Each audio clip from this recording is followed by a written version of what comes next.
ஓம் ஸ்ரீ குருபியோ நமக. ஓம் ஸ்ரீ மகா பெரியவா சரணம். ஜூலை 2ஆம் தேதி வியாழக்கிழமை நாளைய தினம் இந்த மாதத்துக்கான அபிஜித் நட்சத்திரம். இந்த 2 பொருட்களை இந்த 24 நிமிஷங்கள் உங்க வீட்டோட நிலைவாசல்ல நீங்க வைக்கிறதால சகலவிதமான செல்வங்களும் சகல சௌபாக்கியங்களும் வரும். அது என்ன வழிபாட்டு முறைன்னு பார்க்கறதுக்கு முன்னாடி நம்மளோட வீடியோஸை இப்போதான் நீங்கள் ஃபர்ஸ்ட் டைம் பார்க்குறீங்கன்னா மறக்காமல் சப்ஸ்கிரைப் பண்ணிக்கோங்க. தொடர்ந்து இது மாதிரி அப்டேட் தெரிஞ்சுக்கிறதுக்கு பக்கத்தில் நோட்டிஃபிகேஷன் பெல்லை கிளிக் பண்ணி ஆல் அப்படிங்கிறத செலக்ட் பண்ணிக்கோங்க. இப்போ அபிஜித் நட்சத்திர நேரத்தில் என்ன மாதிரி பொருட்களை வைத்து என்ன வழிபாடு செய்ய போகிறோம் அப்படிங்கிற பற்றி தெளிவாக தெரிஞ்சுக்கலாம். ஜோதிட சாஸ்திரங்களை பொறுத்த வரைக்கும் நமக்கு மொத்தமாக 27 நட்சத்திரங்கள் இருக்கிறது நம்ம எல்லாருக்குமே தெரியும். ஆனால் நமக்கு தெரியாத பல பேரும் அறியாத ஒரு நட்சத்திரம் தான் 28வதாக வரக்கூடிய நட்சத்திரம் அபிஜித் நட்சத்திரம். அபிஜித் அப்படின்னா சமஸ்கிருதத்துல வெற்றியாளர், சாதனை புரிபவர் அப்படிங்கிற மாதிரி அர்த்தமாம். அபிஜித் அப்படிங்கிற வார்த்தைக்கு தோல்வியே இல்லை அப்படிங்கிறதுக்கான இன்னொரு அர்த்தமும் இருக்குது. பொதுவா ஜோதிடங்கள்ல சாஸ்திரங்கள்ல ஒரு திதி நட்சத்திரம் நமக்கு 24 மணி நேரம் வரும். ஆனா இந்த அபிஜித் நட்சத்திரம் வெறும் 24 நிமிஷங்கள் மட்டும்தான் வருமா.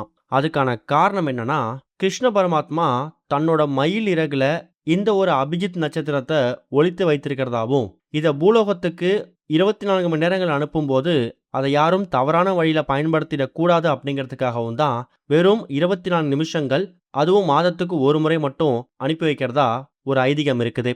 அந்த 24 நிமிஷத்துல நாம என்ன கேட்குறோமோ அது நமக்கு தங்கு தடை இல்லாம அப்படியே கிடைக்கும். உங்க கோரிக்கை நியாயமான கோரிக்கை, உங்க சக்திக்கேற்ற கோரிக்கையா இருந்தா நிச்சயம் அதுக்கான பலன் கிடைக்குமாம். அதாவது இந்த 27 நட்சத்திரங்கள்ல உத்திராடம் நட்சத்திரம் முடிந்து திருவோண நட்சத்திரம் ஆரம்பிக்கக்கூடிய நேரம் இருக்கு இல்லையா, இந்த இடைப்பட்ட காலத்தை தான் அபிஜித் நட்சத்திரமா கணக்கு பண்றாங்க. ரொம்ப எளிமையா சொல்லணும்னா, உத்திராட நட்சத்திரத்தோட கடைசி 12 நிமிடங்கள், திருவோண நட்சத்திரத்தோட முதல் 12 நிமிடங்கள், இந்த இரண்டத்தையும் சேர்க்கும்போது நமக்கு மொத்தமாக வரக்கூடியது 24 நிமிஷங்கள். இது மாதத்துக்கு ஒரு முறை, ரொம்ப அரிதா ஒரு சில மாதங்கள்ல 2 முறை வரும். இந்த மாதத்துக்கான அபிஜித் நட்சத்திரம் நமக்கு ஜூலை 2ஆம் தேதி வியாழக்கிழமை குருவாரத்துல வந்திருக்கு. பொதுவா இந்த அபிஜித் நட்சத்திரம் யாருக்கு ரொம்ப உகந்தது? கிருஷ்ண பரமாத்மாவுக்கு. கிருஷ்ண பரமாத்மா யாரு? மகாவிஷ்ணு, பெருமாள், திருமால் இவங்க வடிவங்கள்ல ஒருத்தர் தான். அவங்களுக்கு வியாழக்கிழமை ரொம்ப விசேஷம். அப்படிப்பட்ட வியாழக்கிழமையில அபிஜித் நட்சத்திரம் வந்திருக்கிறதுக்கு நாம கொடுத்து வச்சிருக்கணும். முதல்ல இந்த அபிஜித் நட்சத்திரம் வியாழக்கிழமை ஜூலை 2ஆம் தேதி எத்தனை மணிக்கு ஆரம்பித்து எத்தனை மணிக்கு முடியுது அப்படின்னு தெரிஞ்சுக்கணும். வியாழக்கிழமை காலையில 9:29 ஆரம்பிக்கக்கூடிய அபிஜித் நட்சத்திரம் காலை 9:53 வரைக்கும் இருக்கு. மொத்தமா கணக்கு பண்ணி பாத்தீங்கன்னா 24 நிமிஷங்கள் வரும். எல்லா மாதமும் இந்த அபிஜித் நட்சத்திரம் இதே மாதிரி பகல் நேரத்துல நம்ம வழிபாடு செய்யற மாதிரி வரும் நம்ம சொல்ல முடியாது. ஒரு சில மாதங்கள்லாம் பாத்தீங்கன்னா நள்ளிரவு 2 மணி, அதிகாலை 3 மணின்னு வரும். இல்ல சம்பந்தமே இல்லாம இரவு 11 மணி 12 மணிக்கு வரும். அந்த மாதிரி நேரங்கள்ல அந்த மாதங்கள்ல நம்ம கண் விழித்து அபிஜித் நட்சத்திரத்தை வழிபாடு செய்ய முடியுமா அப்படிங்கிறது கேள்விதான். அதுக்கு நேரமும் உடலும் ஒத்துழைக்காது. ஆனா அதிர்ஷ்டவசமா ஜூலை மாதத்துல வந்திருக்கக்கூடிய இந்த ஒரு அபிஜித் நட்சத்திரம் நமக்கு பகல் நேரத்துல எல்லோரும் ரொம்ப எளிமையா வழிபடுற மாதிரி வந்திருக்கு. இதை தவற விட்டுறாதீங்க. இது ஏதாவது ஒரு சில மாதங்கள் தான் வரும். நமக்கு இந்த மாதம் அமைஞ்சிருக்கு. சரி, இந்த நேரத்துல நம்ம என்ன பண்ணணும்? அபிஜித் நட்சத்திர வேலையில நம்ம என்ன கோரிக்கை வைக்கிறோமோ அது நமக்கு அப்படியே கிடைக்கும் அப்படிங்கிறது தான் நம்பிக்கை. அந்த நேரத்துல கிருஷ்ண பரமாத்மா, மகாவிஷ்ணு, மகாலட்சுமி தாயார் இவங்க எல்லாருக்கும் உகந்த வழிபாட்டை பண்றது விசேஷம்தான். உங்க வீட்டோட பூஜை அறையில நாளைக்கு காலையில சரியா 9:29 ஆனதுக்கு உடனேயே கிருஷ்ண பரமாத்மா போட்டோ சிலை இருந்துச்சுன்னா அந்த கிருஷ்ணர் போட்டோ சிலைக்கு முன்னாடி ஒரே ஒரு நெய் தீபம் ஏற்றி வைங்க. கிருஷ்ணருக்கு பிடித்த ஏதாவது நெய்வேத்தியங்கள், ரொம்ப பெருசா முடியலையா, கல்கண்டு பால், அதையே கிருஷ்ண பரமாத்மா மனசார ஏத்துப்பாரு. அதுக்கப்புறம் இப்ப நாம சொல்லக்கூடிய இந்த 2 முக்கியமான பொருள், இந்த 2 முக்கியமான பொருளும் கிருஷ்ண பரமாத்மா, மகாவிஷ்ணு, மகாலட்சுமி தாயார் இவங்க எல்லாருக்குமே ரொம்ப பிடிச்சது. இவங்களுடைய அருள் பரிபூரணமாக இருக்கக்கூடிய பொருட்களும் இந்த 2 பொருட்கள் தான். அதுல முதல் முக்கியமான பொருள் துளசி இலைகள். துளசி வாசத்துக்கு மகாவிஷ்ணு, மகாலட்சுமி தாயார் இவங்க 2 பேருமே ஐக்கியம் ஆகிடுவாங்க அப்படிங்கிறது நம்ம எல்லாருக்குமே தெரியும். தன ஆகர்ஷண மூலிகையில இந்த துளசிக்கு ஒரு முக்கியமான பங்கு இருக்கு. துளசி செடியில ஒரு 50லேருந்து 100 துளசி இலைகள் இருக்குன்னா அந்த ஒரு துளசி இலையிலையும் மகாவிஷ்ணு வாசம் செய்கிறார். அதே மாதிரி அந்த துளசி செடியோட வேர் பகுதி, கட்டை பகுதி இருக்கு இல்லையா, அங்க மகாலட்சுமி தாயார் வாசம் செய்றாங்க அப்படிங்கிறது ஒரு ஐதீகம். அதனால தான் துளசி செடிய சுத்தபத்தம் இல்லாம தொடவே கூடாது. இப்படி பல மகத்துவங்கள் நிறைந்த அந்த துளசி செடியிலிருந்து கிடைக்கக்கூடிய துளசி இலைகள ஒரு 5, 6 இலைகள், ஒரு 10 இலைகள் இருக்கிற மாரி எடுத்து வச்சுக்கோங்க.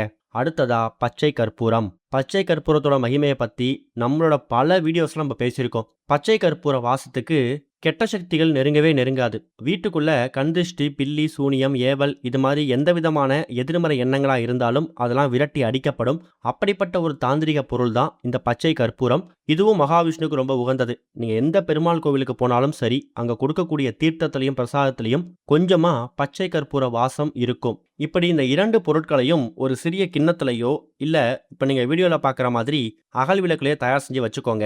இந்த பரிகாரத்துக்கு உங்களுக்கு இருக்கக்கூடிய நேரம் மொத்தமாவே 24 நிமிடங்கள் தான். அதனால காலையில ஒரு 9, 9:15 மணிக்கெல்லாமே வீட்ல பூஜை அறை விளக்கெல்லாம் ஏத்தி வச்சுட்டு, இந்த 2 பொருட்களையும் கிண்ணத்திலேயே வச்சுட்டு நீங்க தயாரா இருக்கணும். சரியாக 9 மணி 29 நிமிஷம் பிறந்த உடனேயே அந்த அபிஜித் நட்சத்திரம் ஆரம்பிச்சிடும். அந்த நேரத்துல உங்க வீட்டோட பூஜை அறையில இருக்கக்கூடிய மகாவிஷ்ணு இல்ல பெருமாள், திருமால், கிருஷ்ணர் இவங்க போட்டோவுக்கு முன்னாடி அந்த 2 பொருட்களையும் அகல் விளக்கோட வச்சுட்டு, இது வந்து ஒரு 5 நிமிஷம் இருக்கலாம். அதுக்கப்புறமா 9:29க்கு வச்சுட்டீங்கன்னா, ஒரு 5 நிமிடத்துக்கு பிறகு அந்த 2 பொருட்களையும் அப்படியே எடுத்துட்டு போயிட்டு உங்க வீட்டோட நிலைவாசல்ல வைக்கணும். நிலைவாசல்னா தினமும் தீபம் ஏத்தக்கூடிய இடம் இருக்கு இல்லையா நிலைவாசல்ல, அந்த இடத்துல வாசற்படியில வச்சுட்டு நீங்க உங்க அன்றாட வேலை பார்க்கலாம். அந்த 24 நிமிஷத்துல குறைஞ்சது ஒரு 1/4 மணி நேரமாவது அந்த 2 பொருட்களும், ரொம்ப சரியா சொல்லணும்னா 9:53 வரைக்கும் அது அப்படியே இருக்கட்டும். நீங்க உங்க அன்றாட வேலை பாருங்க. அதுக்கப்புறம் 9 மணி 53 நிமிஷம் முடிஞ்சதுக்கு பிறகு அந்த 2 பொருட்களையும் ஒரு சிறிய மஞ்சள் நிற துணி, ஏன்னா வியாழக்கிழமை அப்படிங்கிறது குரு பகவானுக்கு ரொம்ப உகந்த ஒரு நாள். குரு பகவானுக்கு உகந்த நிறம் வந்து மஞ்சள். மஞ்சள்லாம் எங்க இருக்கோ அந்த மஞ்சள் நிறத்துல குரு கடாட்சம் இருக்கும். குரு பார்க்க கோடி நன்மை.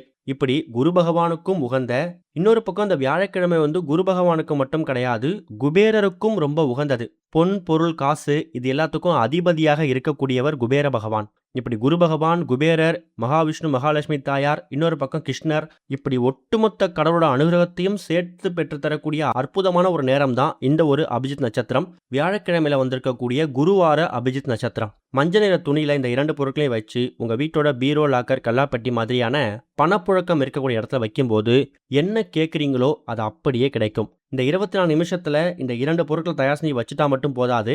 அந்த பொருட்கள் நிலைவாசல இருக்கும்போது உங்க வீட்டோட பூஜை அறையில கிருஷ்ண பரமாத்மா கிட்ட பொருளாதார பிரச்சனை, செல்வ செழிப்புக்கான பிரச்சனை, இது மாதிரி எந்த பிரச்சனை இருந்தாலும் சரி, பணவரவு தடை எதுவா இருந்தாலும் சரி, உங்க வாழ்க்கையோட முன்னேற்றத்துக்கு எந்த விஷயம் தடையாக இருக்கிறதோ அதை நீங்க கிருஷ்ண பரமாத்மா கிட்ட அந்த அபிஜித் நட்சத்திர வேலையில முறையிடணும். உங்க கோரிக்கையை ஏத்துக்கிட்டு, அதுவும் அந்த துளசி அப்புறம் பச்சை கற்பூரம் மூலயமா உங்க வீட்டோட நிலைவாசல் வழியா அந்த 2 பொருட்கள் வழியா கிருஷ்ண பரமாத்மா அபிஜித் நட்சத்திரத்துல உங்க வீட்டுக்குள்ள வருவார் அப்படிங்கிறது தான் இந்த பரிகாரம் பண்றதுக்கான முக்கியமான அர்த்தம். இந்த ஒரு அபிஜித் நட்சத்திரத்துக்கு தயார் செஞ்சு வைக்கிறீங்கன்னா, சரியாக 1 மாதம் கழித்து அடுத்த மாதம் வரக்கூடிய ஆகஸ்ட் மாதத்துல வரக்கூடிய அபிஜித் நட்சத்திர வேலையில அந்த 2 பொருட்களை தண்ணியில விட்டுட்டு மறுபடியும் இதே மாதிரி தயார் செஞ்சு வச்சுக்கோங்க. அது எந்த கிழமையில வந்தாலும் பரவாயில்ல. ஆனா இந்த மாதம் ஜூலைல வந்திருக்கக்கூடிய அபிஜித் நட்சத்திரம் காலையில 9:29ல இருந்து 9:53 வரைக்கும் இருக்கு. பயன்படுத்திக்கோங்க. எல்லா மாதமும் பகல் நேரத்துல வருங்கன்னு சொல்ல முடியாது. நம்பிக்கையோட பண்ணுங்க, நல்லதே நடக்கும். ஓம் ஸ்ரீ குருபியோ நமக. ஓம் ஸ்ரீ மகா பெரியவா சரணம்.